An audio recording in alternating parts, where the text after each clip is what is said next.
Imagine a pleasant conversation with a middle-aged woman in her kitchen. She is stout, with deep umber skin. She is sitting on a worn-out sofa as the fine aroma of what she's cooking travels through the room.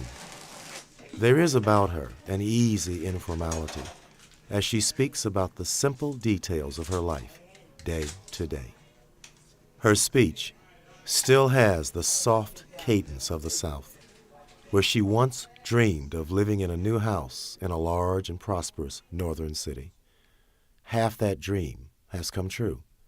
She lives in Chicago, but her home is in Robert Taylor, a place known for robbing people of their dreams. She lives in a cluttered 3-bedroom apartment with 9 people, but in a larger sense, she is alone. Most of her neighbors are gone. Her building, now half empty, is the last in what was once the largest federal housing project in the world. Not long ago, the woman could look out of her barred 12th floor window and see 2 other buildings, twin 16-story structures that stood just to the left and right of her own.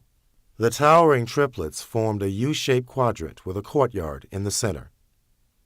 Now there is no courtyard, only a block-long vacant field with feeble grass and blowing trash. A single police car stands sentry. The woman says the police patrol does little to stem the drug trade that still thrives in the musty stairwells. Her attitude about the drug use is one of acceptance. It is a temporary salve for misery. What she does not accept is the absence of her neighbors. She says she misses them. Since they have left, it's been too quiet.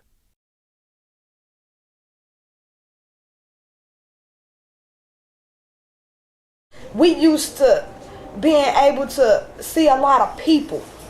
We used to being able to communicate with one another.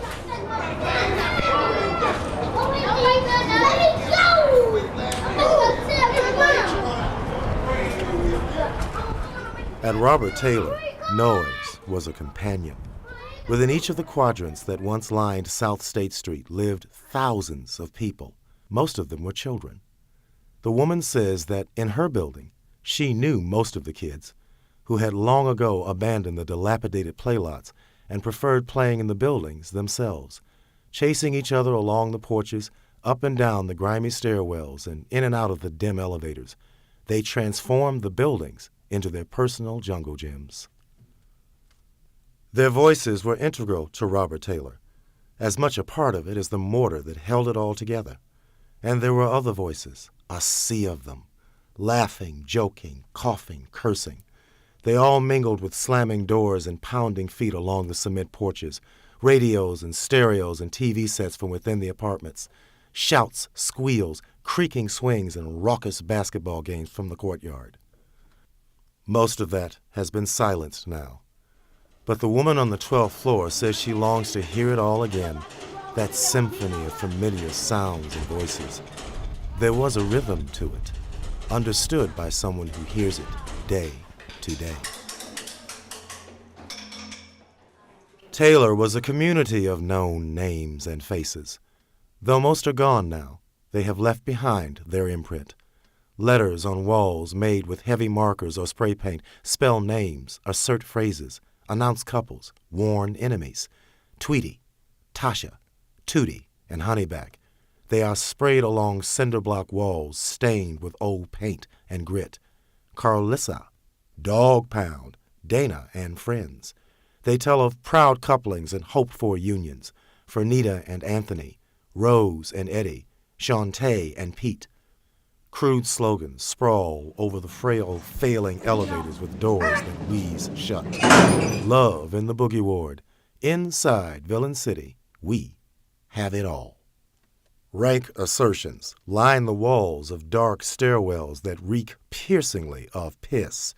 Too hot, too touch. Pimpin' and hoeing is the thing.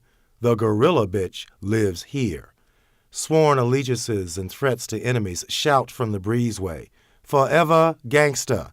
GD's running this mother. Tributes and farewells to fallen friends and comrades speak with simple pathos from walls and doors. Rest in peace, Wayne. Rest in peace, Antonio. Rest in peace, Sean.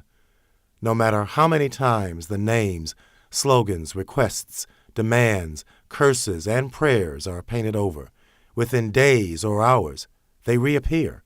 We're still here. Clean this place. Where are you, God?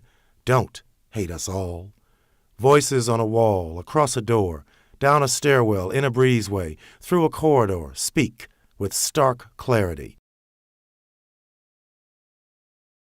In a mildly rehabbed apartment on the 7th floor, a collage of faces covers an entire wall in an explosion of hues and expressions. They are smiling, scowling, and mugging for the camera of a man the other residents call the Picture Man. They are families, friends, relatives, couples, and neighbors, and most are remnants of the past. They are the faces of former residents who have dispersed to other neighborhoods. Nearly all who are left in the Picture Man's building have moved to the lower floors where there is fresh paint and new repairs. The light rehab, he says, is nothing more than a landlord's concession to the last remaining tenants, a calm before the storm of eviction. The Picture Man says he doesn't know where he will move. Taylor has always been his home. When he leaves, he will take the collage as a photographic record of all the people who lived in his building.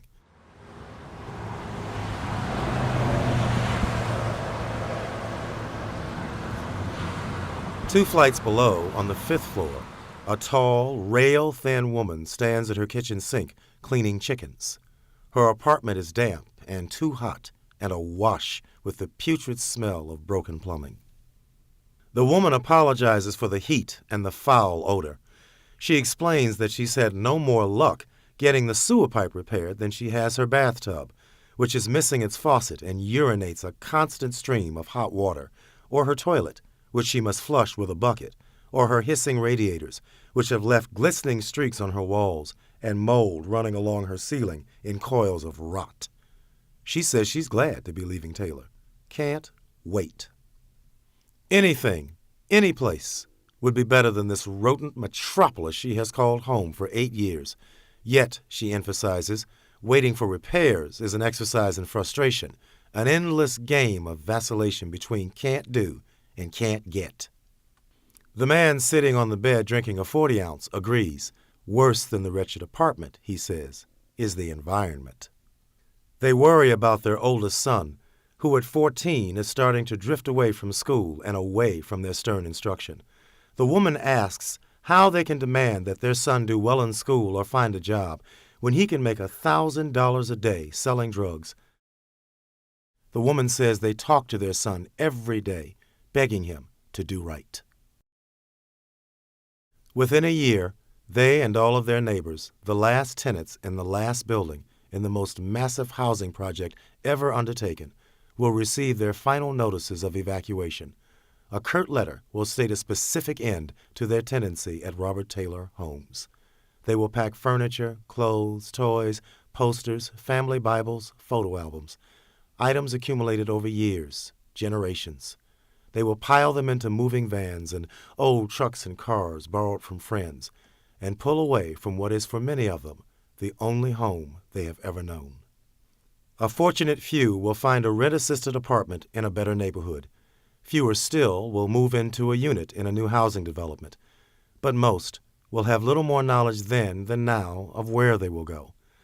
They will be relocated to other housing projects, exchanging one hellhole for another. They will find transient motels and break up the family into several single rooms.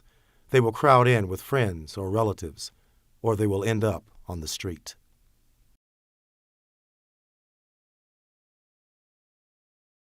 The woman on the 12th floor knows what will happen.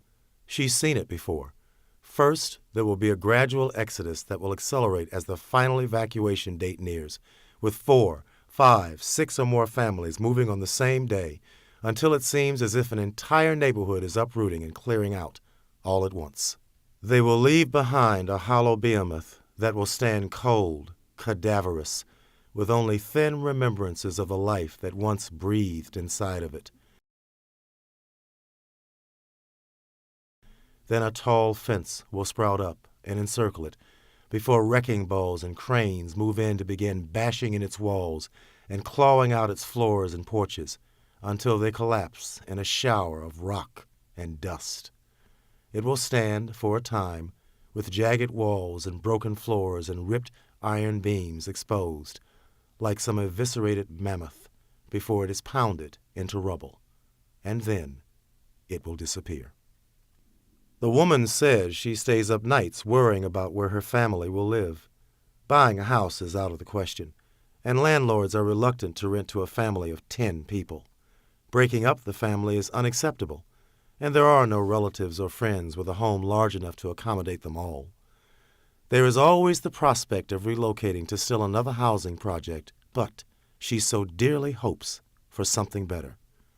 She spends a lot of time praying, down on her knees under a huge banner that declares, "Jesus is real," asking for God's grace and guidance.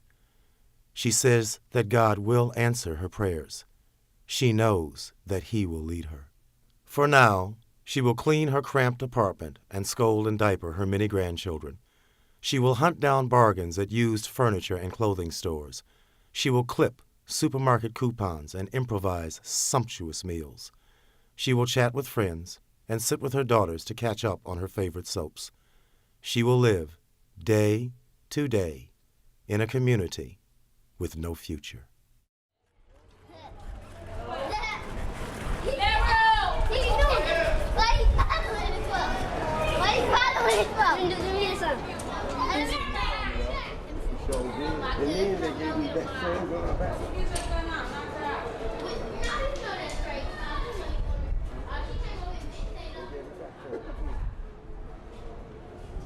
Back one more time. You got my pitch? Yeah. You gonna give me a picture? You gonna give me a picture? Huh? Can you get him to ride the bike that you passed again? Why are you following it from?